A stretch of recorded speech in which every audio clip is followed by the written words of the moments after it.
जिस तरह से सरकार चला रहे हैं इस तरह से सरकार नहीं चलेगी। केशव प्रसाद मौर्य जी टिकटार्थी, वो अपने टिकट की पैरवी कर सकते हैं, दूसरे की टिकट की पैरवी करने की उनकी हैसियत नहीं है।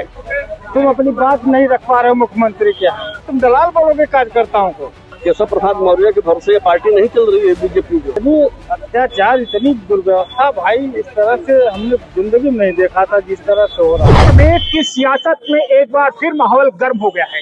डिप्टी सीएम केशव प्रसाद मौर्य अब की बार दो लोगों पर बड़ा हमला बोला है। एक तो राहुल गांधी पर उन्होंने सबसे बड़ा हमला बोला है, तो दूसरा अखिलेश यादव पर फिर से हमला बोल दिया है। उन्होंने अखिलेश यादव को कहा कि 2027 में जो सपना देख रहे हैं वो ध्वस्त हो जाएगा और पीडीए इनका फर्जी है। इस मामले पर लेकर के हम लखनऊ के लोगों से बात करते हैं। अखिलेश यादव को डिप्टी सीएम केशव मौर्य ने कहा है कि पीडीए दिखावा है, फर्जी है। माननीय केशव प्रसाद मौर्य जी अगर अखिलेश यादव पर कुछ बोलते हैं तो उनकी बचकाना हैसियत, अगर योगी जी कुछ बोले तो जनता पढ़ेगी सुनेगी, क्योंकि अखिलेश यादव पूर्व वर्तमान मुख्यमंत्री। केशव प्रसाद मौर्य जी टिकटार्थी, वो अपने टिकट की पैरवी कर सकते हैं, दूसरे की टिकट की पैरवी करने की उनकी हैसियत नहीं है भारतीय जनता पार्टी। और अखिलेश यादव पार्टी है, वो उत्तर प्रदेश की 403 विधानसभाओं में उम्मीदवार उतार देंगे, हिंदुस्तान की सभी विधानसभाओं में उम्मीदवार उतार देंगे, उत्तर प्रदेश की 80 सीटों पर उम्मीदवार उतार देंगे, देश की 543 सीटों पर उम्मीदवार उतार देंगे। क्या केशव प्रसाद मौर्य की हैसियत है?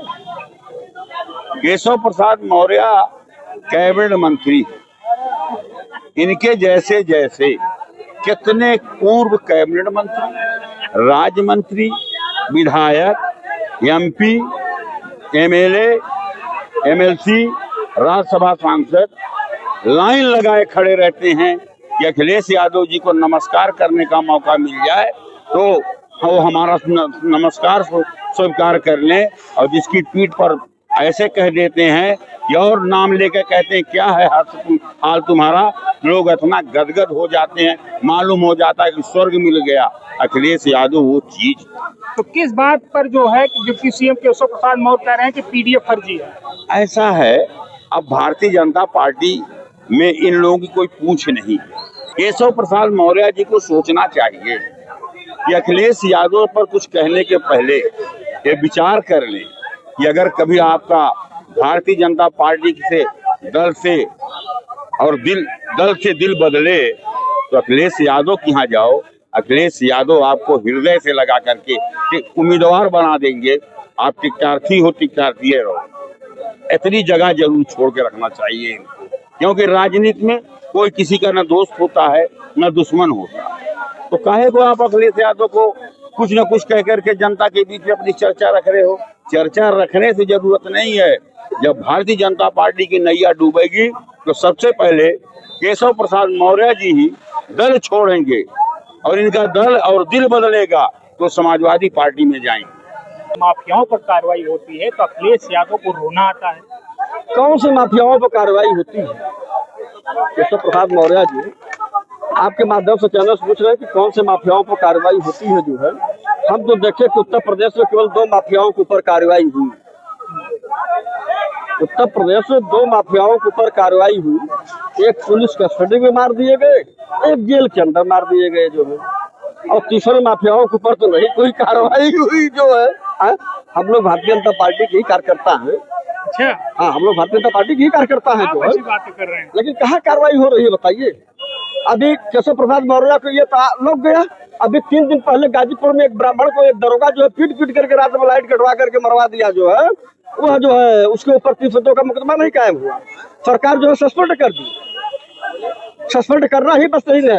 अरे भाई, जैसे आम पब्लिक के ऊपर 302 का मुकदमा कायम होता है, आप अपने प्रशासन, अपने इंस्पेक्टर के ऊपर 302 का मुकदमा कायम करिए ना, लेकिन नहीं करेंगे। आप भारतीय जनता पार्टी के कार्यकर्ता हैं और जी, आप गलत करेंगे तो हम क्या करेंगे ये बताइए? तो जो चाहिए वो बोल दीजिए किसी को, चर्चा में बने रहने के लिए कुछ भी बोल दीजिए किसी को जो है। तो बिल्कुल ये सब शब्द नहीं बोलना चाहिए जो है। केशव प्रसाद मौर्य के भरोसे ये पार्टी नहीं चल रही है, बीजेपी जो है सर्व समाज के भरोसे भारतीय जनता पार्टी चल रही है जो है। ये जब स्वामी प्रसाद मौर्य जब बोले थे रामचरितमानस पर, उस समय तो केशव प्रसाद मौर्य नहीं उनका कटाक्ष किए थे, उस समय कहाँ कटाक्ष किए थे जो है। इस वास्ते केशव प्रसाद मौर्य जी डिप्टी सीएम है उत्तर प्रदेश के और भारतीय जनता पार्टी के पूर्व प्रदेश अध्यक्ष रह चुके हैं। ये सब बयानबाजी किसी के प्रति न कहे जो है, जिससे जनता में कोई आक्रोश हो। जनता भारतीय जनता पार्टी के साथ है और रहेगी जो है, ऐसे ही रहेगी।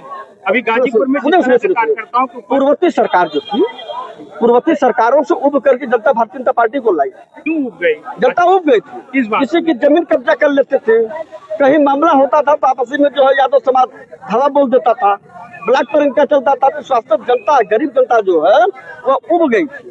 उब करके समाजवादी और बहुजन समाज पार्टी को नकार करके भारतीय जनता पार्टी को वोट कर दिया। 2 बार सत्ता भारतीय जनता पार्टी की आ गई जो है।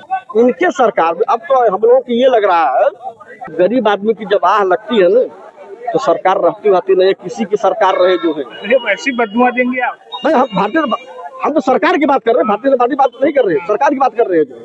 समाजवादी पार्टी की सरकार मुसलमानों की बकरियां नहीं चलने पाती थी जो है। आजमगढ़ जिले में मुसलमानों की बकरियां नहीं चलने पाती थी जो है। मुसलमानों को राशन नहीं मिलता था, आवास नहीं मिलता था, लेकिन भारतीय पार्टी की जब सरकार बनी तो उनको आवास मिल गया, अपनी बकरियां जाकर के चराते हैं। सबसे ज्यादा लाभ भारतीय जनता पार्टी में मुसलमान पाए जो है।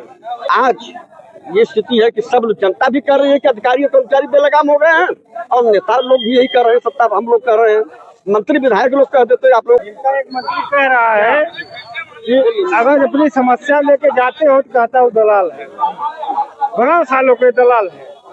कौन कहता है? मंत्री इनका है। ठीक। और इतनी अत्याचार, इतनी दुर्व्यवस्था भाई इस तरह से हमने जिंदगी में नहीं देखा था जिस तरह से हो रहा। और ब्राह्मण जो है इतना गिरा हुआ है, क्या बताएं आपसे। ये अपने को किसी को नेता मानता नहीं। एक ब्रजेश पाठक है, ब्राह्मणों के नेता है कहे जाते हैं। अरे कान में तुम्हारे तेल पड़ा है क्या? अगर किसी अन्य समुदाय का होता तभी तो आग लगा देते थे। तुम हमारा प्रतिनिधित्व कर रहे हो, किस बात का प्रतिनिधित्व कर रहे हो? तुम अपनी बात नहीं रख पा रहे हो मुख्यमंत्री के यहाँ। क्या कैसे सरकार चला रहे हो? और मंत्रियों के यहाँ जाया जाएगा, तुम दलाल बोलोगे कार्यकर्ताओं को? 12 सालों के दलाल हैं। कौन बोला? हमारे कहने का मतलब ये है, जिस तरह से सरकार चला रहे हैं इस तरह से सरकार नहीं चलेगी और जनता जवाब दे देगी 27 में, और निश्चित तौर पे इनको जो चुनाव हारना पड़ेगा। सब्सक्राइब करें साम टीवी, क्योंकि हम आ गए हैं अब आपके बीच। दिखाएंगे सत्ता के वादों और अपराधियों के एक एक कारनामे की हकीकत। और हाँ, अगर आपके पास भी हो कोई ऐसी खबर तो कमेंट करके हमें बताएं, क्योंकि बिना डर और दबाव के हम दिखाते हैं हर एक खबर डंके की चोट पर।